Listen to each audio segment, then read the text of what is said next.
Hi, I'm Janie Gianotsos. Welcome to Reinvention Ready. I am delighted to introduce my amazing guest, Andora Freedom. Andora has been a healer and done yoga and breathwork for about 30 years. She founded an award-winning yoga studio, Samadhi Yoga, in Denver in 2002. But when COVID hit in 2020, she literally lost her life's work overnight and hit the darkest and most difficult time of her life. Through her experience with yoga, meditation, and listening to Divine Source, she is now living her dream life in Portugal and helping others to relocate from the US to this beautiful country. So Andora, thank you so much for joining us today. Thank you so much for the invitation. I'm really excited to have this opportunity to share. I would love for you to talk a little bit about how you arrived at where you are today, helping people in Portugal. Well, for a very long time, I used to have a wonderful healing center, yoga center in Denver, Colorado. And I did that for about almost 20 years. And then COVID came along and changed the direction of my life. And I'm not going to lie, it sucked. It was a really, really hard time in life. But I know lots of people have that experience where something happens in their life, and whether it's suddenly or something that gives them a little bit more warning, and they are in a space where they have the opportunity to have a major shift in their life. So it might be a change in location, it might be a change in career, or whatever that shift of focus is in their life. For me, it was COVID. COVID came in and redirected my life. So at that time, I decided that I didn't want to start over in the United States. I had been wanting to move out of the country for a long time, and I had been researching lots and lots of different areas around the world where it felt like a better fit for me. And so at that time, Portugal, it was very, very clear that Portugal was the place for me. And so at that time, it was February of 2022. I went through all the things that I had to do to move my life over here to Portugal. Wow. Is that Wow. kind of what you're looking for? And I know that, I remember, I mean, you and I have been friends, and, I was a yoga teacher at your studio. And so I remember talking with you about this, and it was such a big and a very frustrating. I remember it was, you said this is a very difficult process for people. So finding a way to help others is such a wonderful thing to share, because I remember I'm surprised you have hair left in your head with some of the things that you went through. I am too. I'm surprised I have any hair left too. But here you are, and you have found this beautiful place, and this beautiful new direction. So I think I would love to just kind of move into, how did you decide on Portugal? What were the things that you did maybe internally, as you also do healing work, and I know you're a meditator, and how do people make big decisions like this, and what would you share to maybe help people know that they're on the right path? Wow, it was a major process, and thank you for all of that. It was a major process. It definitely was not easy on any level. Wow, that's a deep question. It was a lot of work on every level. I really had to look at what was it exactly that I wanted in my life as my life. And I got really clear on what those things were. Number one was community. I wanted a very strong sense of community, people who are really there for each other through everything. And beauty. Beauty is another thing that is essential for my being, to have beauty all around me. And every moment of every day here in Portugal, I have these things. Also, simplicity of ease of living. That's what that's a better way to say that, ease of living. In the United States, in my experience, things had become really quite challenging. So I wanted to be in a place where things were just easier. And I find that here in Portugal as well, too. And so those were some of the things. that I was looking for when I was looking for a new place to start over. So that's on the exterior. That's what I was looking for. On the inside, there was a lot of work, because when we grow up in a certain place, when we end up building a life in a certain place, a certain country, there's so much going on there that you may not even be aware of. It's just the way things are, the way things happen there, from the, what happens in school to simple things like going to the grocery store and, driving. All these things are done in a particular way in different countries. And so there was a lot of work around unplugging in all the different areas in the United States, and then being fresh and open and in a whole new receptive space, so that when I went to Portugal, I was in that fresh space, like a clean slate, really. Everything was closed up and clear from the United States, and everything was wide open for my life in Portugal. So there were a lot of different levels. There was that physical level of going through and kind of closing up tying up all the loose ends, basically. Mm-hmm. And then on the inside, getting really, really clear. What is it I want? Why do I want that? And what can that look like in my life? And a lot of that was uncertain. I'd never experienced a lot of the things that I really wanted. And so I couldn't really feel that in my body. And I think we know when you're manifesting something in your life, you need to visualize it. And you need to, visualize it as clear as you possibly can on every level. You want to see it, you want to hear it, you want to smell it. But these are things I had never experienced before. And so how do you call in something that you have never experienced before? So I did the best that I could to visualize. And if I had never experienced something, maybe I would look at a picture or look at other people that had that in their life and draw it into my world in those ways. And so I spent a lot of time daily meditating, journaling, and continually going over and over and over, solidifying what was it I wanted? What could that look like? And then also beyond that, saying, okay, this is what I'm envisioning. And how can it be even better than that? Universe, show me, how can it be better than anything that I could possibly imagine right now? And continually opening and expanding anywhere I found myself getting small inside around anything, really get clear on that, love myself in that space, and then expand. How can it be better? How can I be more receptive? What am I not seeing that I can be? Where can I be more aware? Where can I be more accepting and receiving? Where am I blocking that receiving? So there's so much inner work that needed to happen for me to open for this new reality to come in. This reality couldn't have happened if I didn't do that work. Wow. I had to become somebody I had never been before in order to have what I had never had. And there was a lot of faith.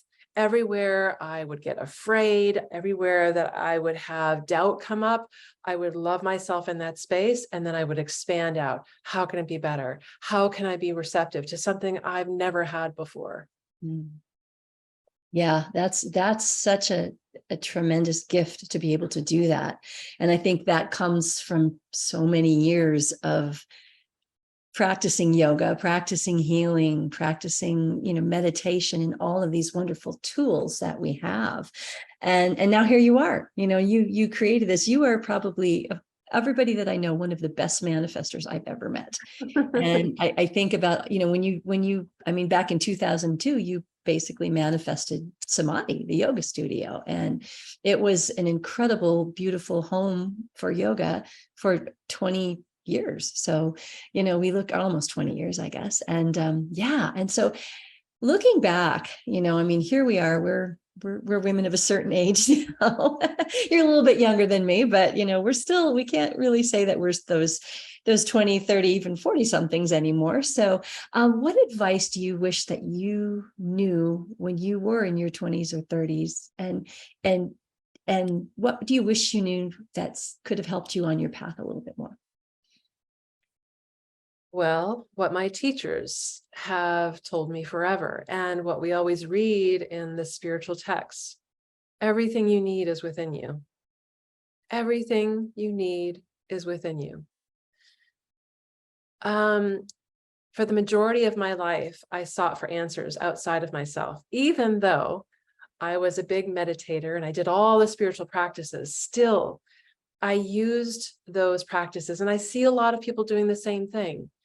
Using those practices, I was able to avoid going deep inside.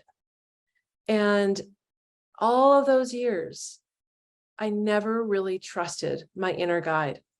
I had messages all the time come up and say, this is the way, this is the way, this is, no. My mind would say, it can't possibly be that.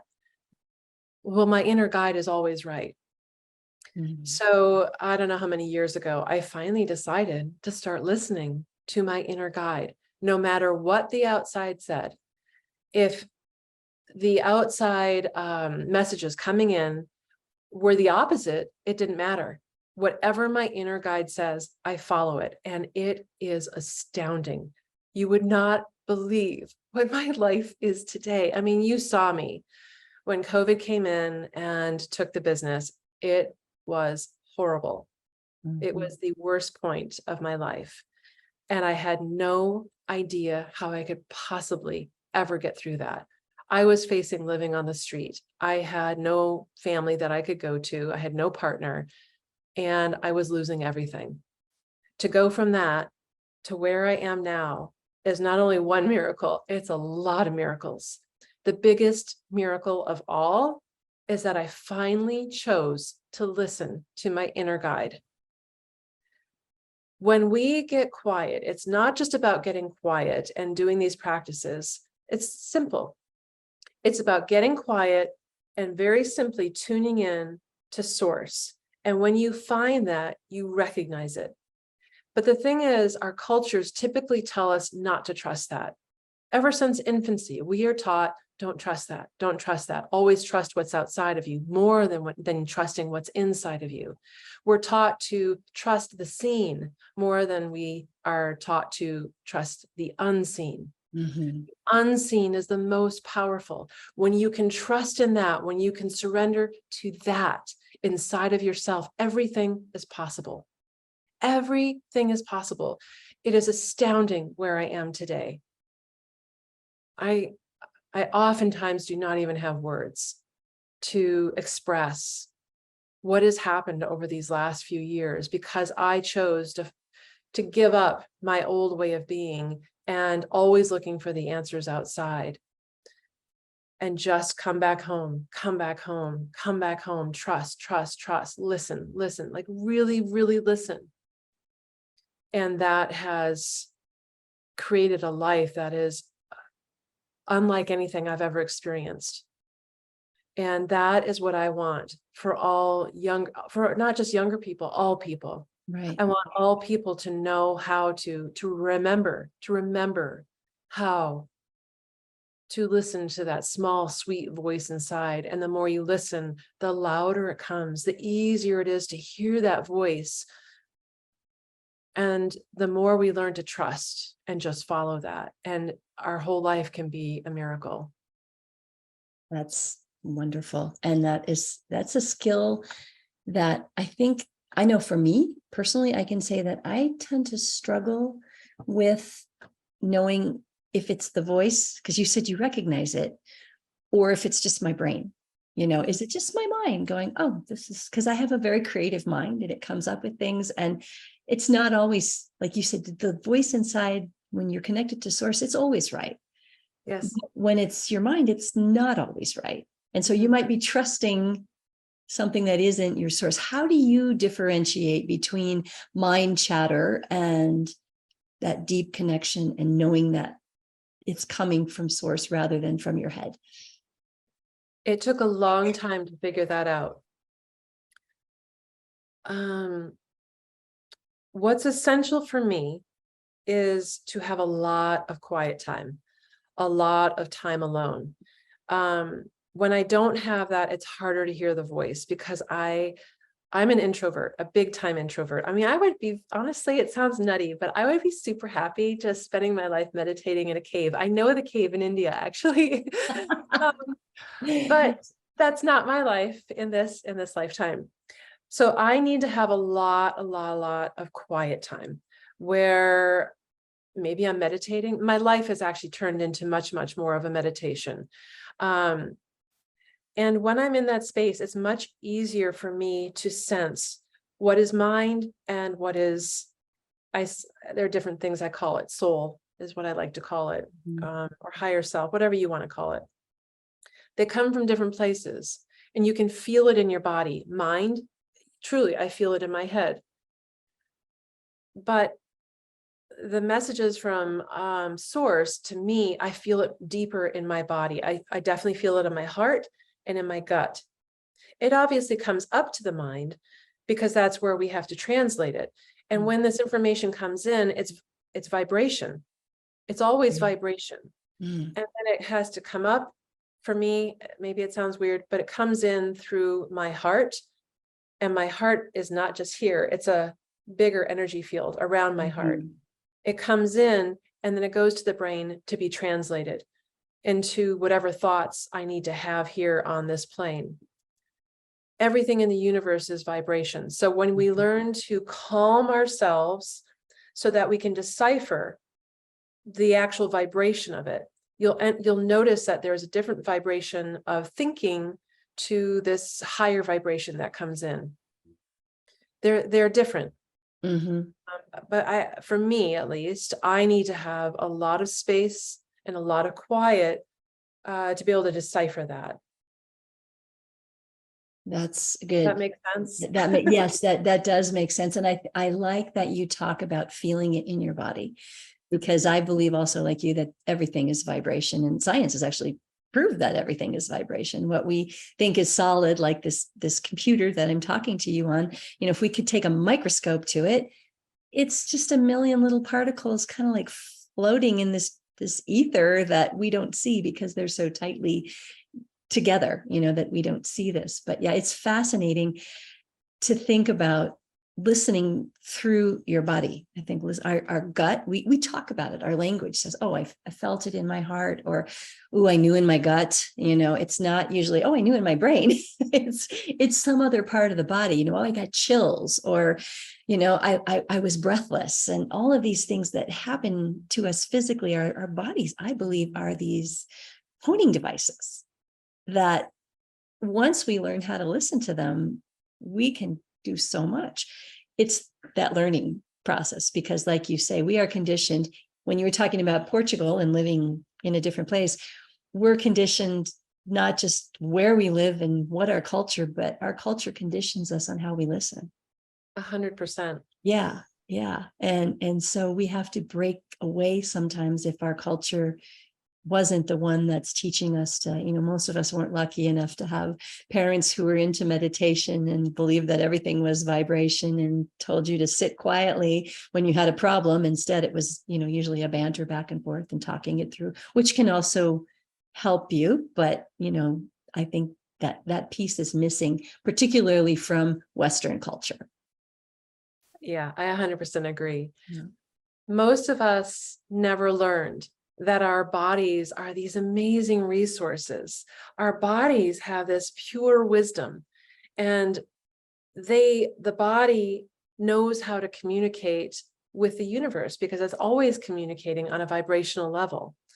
So for me, it's part of that surrender in and listen into the body. What is the body trying to tell you? I love it. And then the relocation, I do want to talk about that. I could talk to you about this and we should have another conversation probably just about energy and vibration and manifestation, because this is a big passion of mine as well.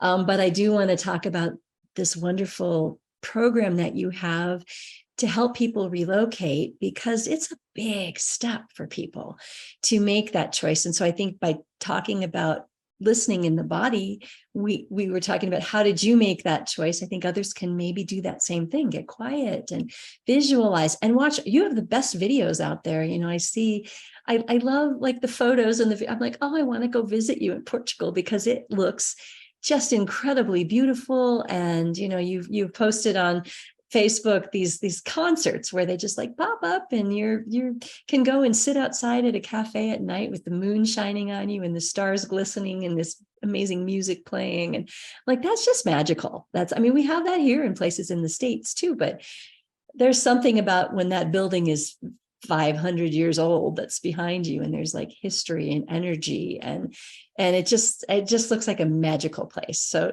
tell me a little bit more about Portugal, about what you love about Portugal, and then we'll talk about your videos and how people can find out more about you. Okay. Portugal is fabulous. It is absolutely so wonderful. I love it here so much that I just don't ever want to leave.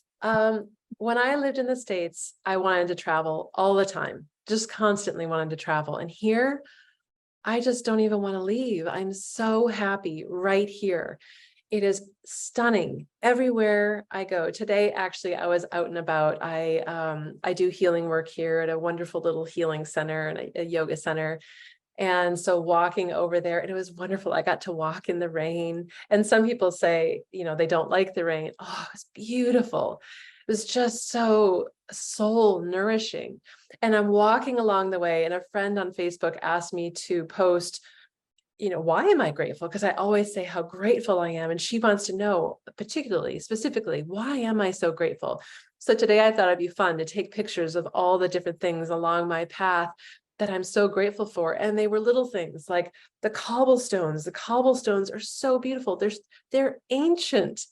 And I think about, oh my goodness, the people that built these cobblestone roads and these beautiful stone walls, and it just goes on and on and on. I'm so grateful for the people that did that, and the earth for supplying these beautiful stones that we get to walk on, and the quality of the air, and the coffee. The coffee is absolutely delicious. Well, there you go. There's a reason to move right there. Coffee. Yeah, just the coffee and the pastries. Oh my goodness. Oh, The people are, it's shocking. I have never experienced anything like this in my life. The people are so kind and so thoughtful that I remember one time when I first moved here, I stopped a fella on the road and I asked him for directions. And this is very common. He goes, "Oh, don't worry about it. I'll just take you there." He yes. stopped what he was doing and he walked me to where I needed to go. And just to make sure that I got there okay. So things like that happen. I wanted to buy my brother some new linens because he's a single dad and he could use a little help too. So I went to the market to buy him some linens. And when the woman found out that I was buying linens from my brother, who's a single dad, she said, "Okay, well, hold on just a second." She went and she got a couple of big plastic bags and she just started filling the bags with linens. And I said, "Oh my God, what are you doing?" And she said, "Well, you're not paying for any of this. Don't you worry. He needs some help. We're going to help him." And she gave me about 200 euros worth of linens from my brother. Wow. And the Wow. people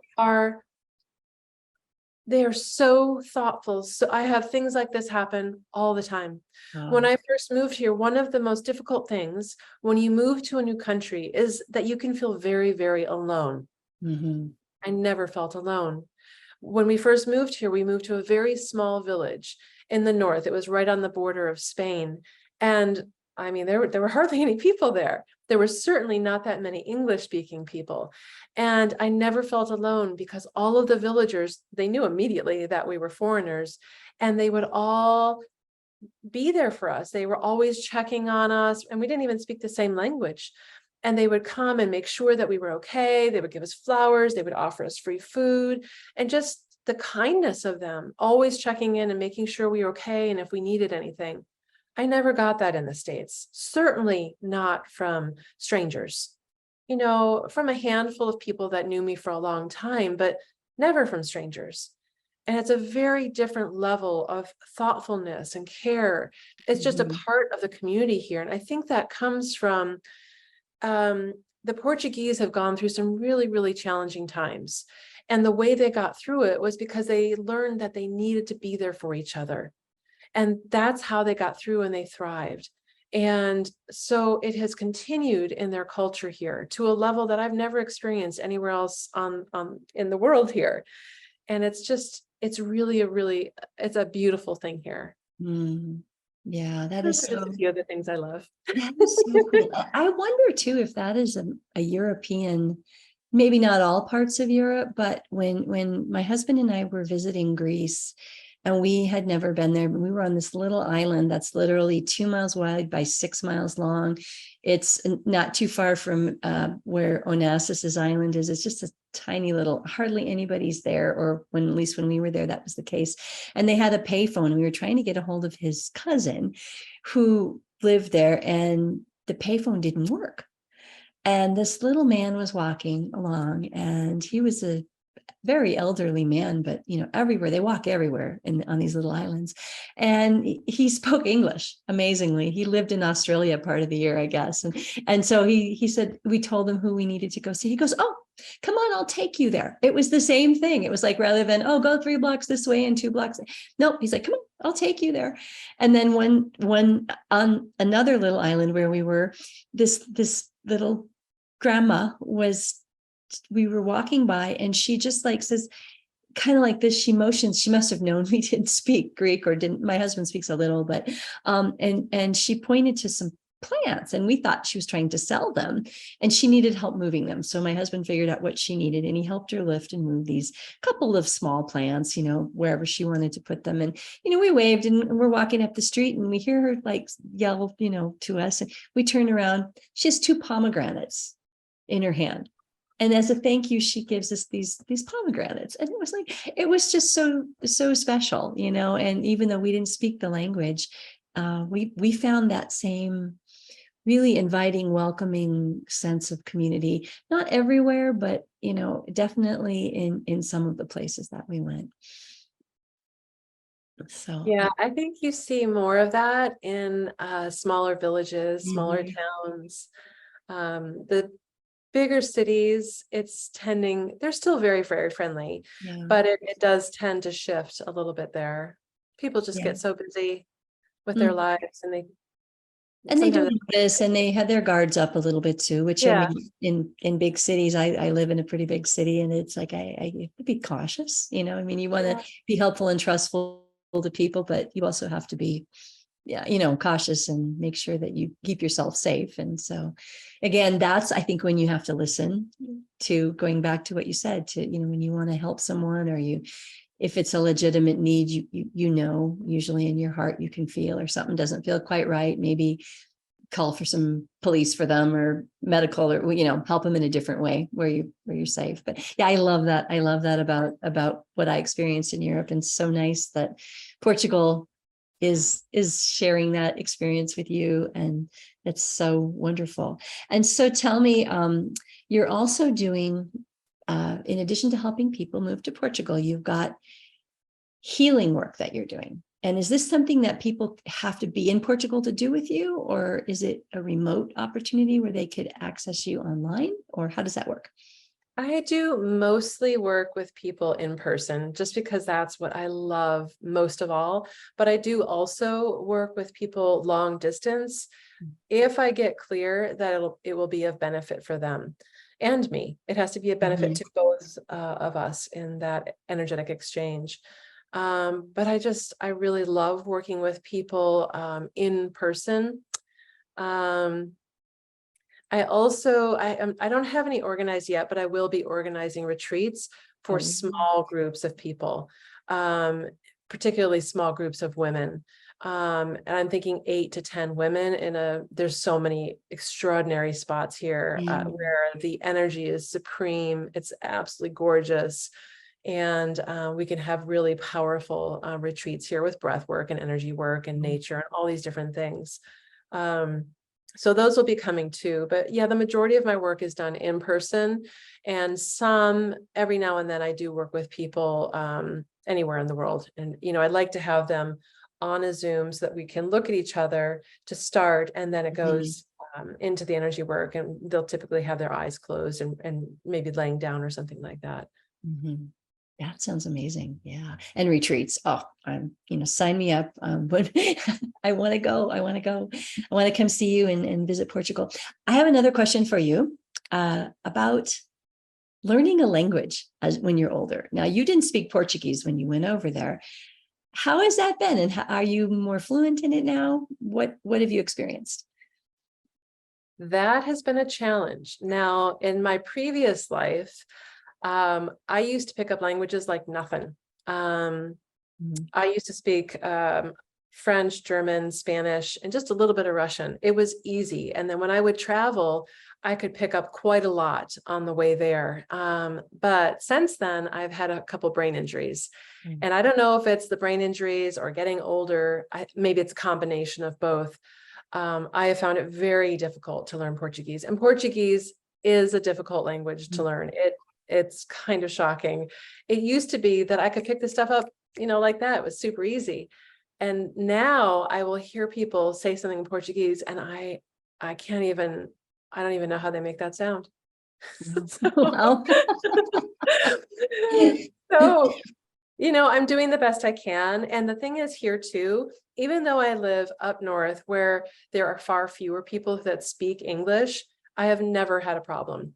If, we get into a bit of a bind and we can't figure it out, we just pull out our translator and it's fine. But it really has been fine. And I'm just being really gentle with myself and I'm letting it come when the time is right. And I will eventually speak Portuguese fluently, but it's going to be a while. Immersion helps a lot too. Yes, it does. Yeah. That's good. So if people decide to move there and they don't speak Portuguese, they'll manage. And now that we have our phones to translate for us, oh my gosh, what a godsend. We live in an era where, you can type something in and at least get something close. So they'll have a general idea of what you need if it's urgent or if you can't communicate. Yeah. And the Portuguese are so helpful that if you even just try, and I mean, like my Portuguese is horrendous. If you just try, they are so happy and they will bend over backwards to help you. And like, they're always trying to teach me too. They're trying to help me with my pronunciation, which is super, super generous. Yeah. So yeah, I wouldn't let that hold anybody back. That's great. So, so let's talk a little bit more about what are some of your favorite things in Portugal? Oh, the beauty, the simplicity. I love that it feels like I've gone back in time. Things in the United States are just moving so darn fast all the time, and they go faster and faster and faster, and it gets crazier and crazier and crazier. I like that things are slower here, and that can be something that other people don't like. A lot of people like that speed in the United States. They like the newest technology. It's just, they always have to be up on all the newest stuff. I don't really care. I have an old car here, which I love.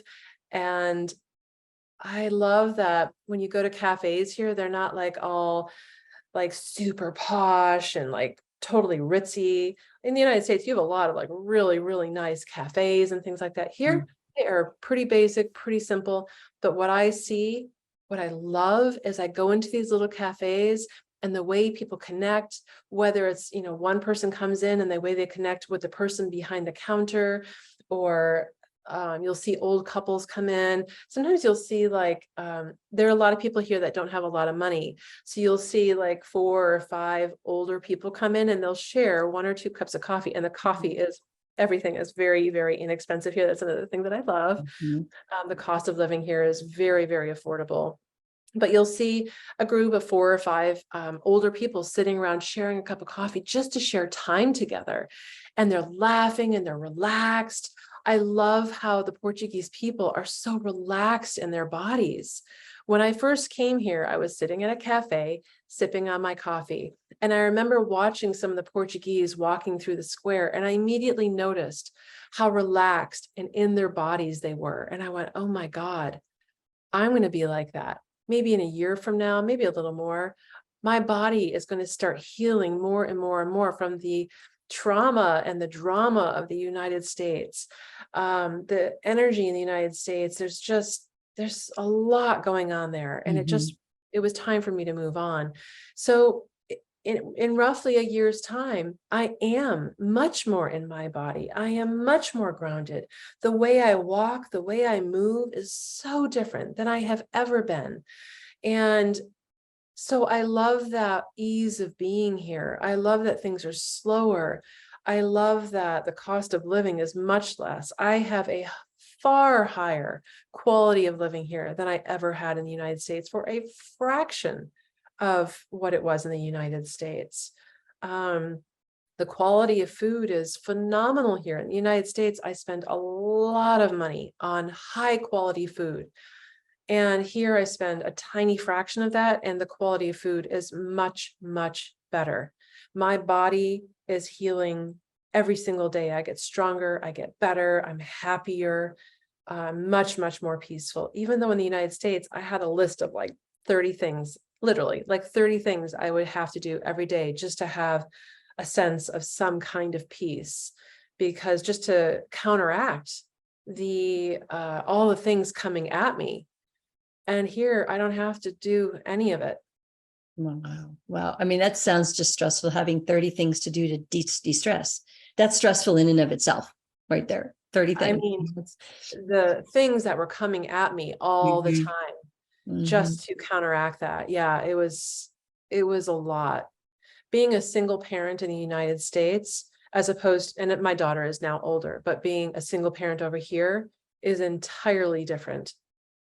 You know, I didn't really have any support whatsoever in the United States. And over here, people everywhere will do anything. Wow. So just having that, knowing that I am supported all around me, that alone is really tremendous. But all these pieces, I have healthcare, phenomenal healthcare over here. I mean, health insurance. I mean, everybody here in Portugal has free healthcare, but on top of that, I have private healthcare. So private healthcare insurance for both my daughter and I for the entire year is about $1,600 for the entire year. Wow. That includes everything. I've had all kinds of blood tests, MRIs, X-rays, all kinds of stuff. Because when I came over from the United States, I had all kinds of health problems. Well, now they're going away, just living here in Portugal. Yeah. And the cost of health insurance in the United States just keeps going up. And I think the care is getting harder and harder to find, good care, and it's taking longer to get it. And I'm a big fan. A lot of people say, oh, socialized medicine's not the way to go, but I have to disagree, having, seen, I have friends in Canada too, that absolutely say it's great insurance and great healthcare. And so don't believe everything you read and everything you hear. I guess listen to the people who are living it, because Absolutely. they're the ones that know. Yeah. The best healthcare I've ever had in my life. Wow. Wow. Truly. I mean, it's actually shocking to me. When I first got here, I went and I got physical therapy. I never got the physical therapy I need in the States. I've had severe back injuries, many neck injuries, brain injuries, all that stuff. I never got the care I need in the United States. Here, they just offer it. Like, I go in and I just, tell them what I'm dealing with. And I honestly expect the same kind of treatment that I had in the United States. And they're like, oh, well, let's do this and this and this. And I'm like, what? In shock. And it costs nothing. Or when I want specialty care, I might spend about 30 euros an hour and get unbelievable care. I mean, in the United States, that would easily cost me about $500 an hour. And here it's, and then, and then when those questions are answered by the doctor, they go, okay, what else? Do you have any other questions? And I'm like, what do you mean? Do I have other questions? No doctor in the United States ever asked me that. They're like, your 5 minutes are up, get out. Yeah. Yeah. Yep. Oh, this is a different question. This is a different subject. My time is up. Let me. Yeah. And they say, no, you have as much time as you need until you have your questions answered. And they say, oh, okay, it sounds like you need this. And these are expensive tests, a CAT scan and MRI, all these different kinds of blood tests. And they don't even blink it. They just give them to you. Wow. And I was so shocked to finally, for the first time in my life, get the care that I needed. Wow. Imagine if we had that, how different our lives could be. Oh, yeah. Yeah. I mean, if we could just slow down, I think Yeah, it's so beneficial to slow down and you can't hear yourself. You can't feel what you need to feel if you're just constantly moving at 100 miles an hour towards a direction that you're not even sure where that direction is. I think many No. times. So yeah. Well, and Yeah. this has just been just lovely to have you and to chat. And I'm like ready to move to Portugal and ready to get quiet as well and tune in and try to listen to my inner guides a little bit better. And I would love for you to share, how can people find you? How can people find your program about Portugal? And I know you're on YouTube. How do they find you? So I have a website. It's just called relaxinportugal.com. And the YouTube channel is the same, Relax in Portugal. And I'm just getting started with the YouTube channel. So there are only a handful of videos there. And I try to offer things that will be helpful for people. What were the questions that I had when I was going through that process? And what are the questions that they might have? I tried to share as much information with people without overwhelming them and to make it fun and lighthearted too. So Relax in Portugal is the YouTube channel and relaxinportugal.com is the website. Wonderful. And what about your healing? Where can they find you in Portugal, or how would they get a hold of you online? What's the best way? It's the same. I put it all into the same website. Oh, great. So Oh, perfect. most of the website is the healing work and yoga nidra and the breath work and all that stuff. And then I just have 1 or 2 pages on there for the Relax in Portugal stuff. And they can contact me through that website very easily. I don't think I have my phone number on there or my WhatsApp, but they can contact me through email, and then we can, move it forward there. And I think it's better to have conversations actually on WhatsApp. Yeah. Yeah. Great. Yes. And that's the funny thing too. I mean, I work with a Brazilian company on my job during the day, and they all use WhatsApp. And in the US, it's not a really common thing to use WhatsApp, but it's actually a super cool tool. So yeah, if you haven't downloaded WhatsApp to your phone, I would recommend giving it a shot, especially if you're going to go anywhere outside the US. So I don't know about Canada, but I know they use it in Mexico. I know of a friend in Italy, they use it all the time. Brazilians are using it, Portuguese are using it. So yeah, that's a great way to communicate. Yeah, most of Europe uses WhatsApp. A lot of businesses also use WhatsApp. We don't use what do you call it? We don't text anybody. We don't use text at all. It's all on WhatsApp over here. So it's wonderful. You can connect with anybody pretty much anywhere in the world on WhatsApp. Very good. All right. So do you have any parting words of wisdom that you would like to share with the audience before we go today? Well, I'm just so thankful to you. This is so much fun talking with you and sharing. And I love this opportunity to share what I love with the many people out there. And if anybody has any questions, please just reach out. I'm always happy to share what I know and to help other people blossom. Well, Andora, thank you. You are just a wealth of wisdom and information. And I know what you've shared today is going to help people. So I appreciate you being here. Thank you so much. Thank you. Ciao for now. Ciao. Andora had some amazing wisdom to share, and I am so grateful to her for being on the program. What was your biggest takeaway? Please make a comment below and let me know. And also don't forget to like, subscribe, hit all the buttons so that you'll get Reinvention Ready's next video right to your YouTube channel or wherever you subscribe. Thank you so much for joining me today. I'm Janie Gianotsos, and I appreciate your participation in the Reinvention Ready show.